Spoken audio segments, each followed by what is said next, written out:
Hello guys, in this video I'm going to explain the properties in C#. According to the documentation, a property is a member that provides a flexible mechanism to read, write, or compute the value of a private field. Let's see an example.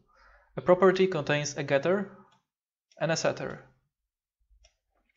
Getter is a method used to retrieve the value of the property. The actual value is stored in a private field. Setter is a method used to set the value of the property. It may include validation and additional logic. This scenario, where we want to expose full access to getting and setting the private field, is very common. That's why there is a shortcut. We can write the same logic using just public string, the name of the property, get, set. The verbose getters and setters are useful when we want to expand the logic by validation, for example. Now, if the value provided is null, the ID field will be set to a string demo. Another common scenario is when we want to create a property with public getter and private setter.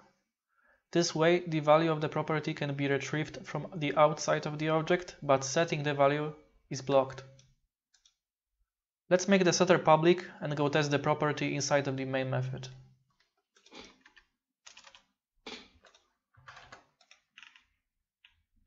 The properties are used just as regular fields.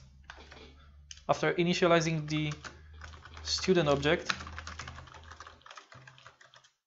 we can retrieve the ID property value using the dot operator.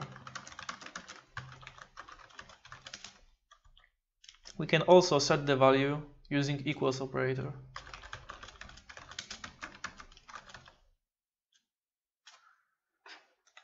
I hope that this video was helpful to you, and I hope to see you soon.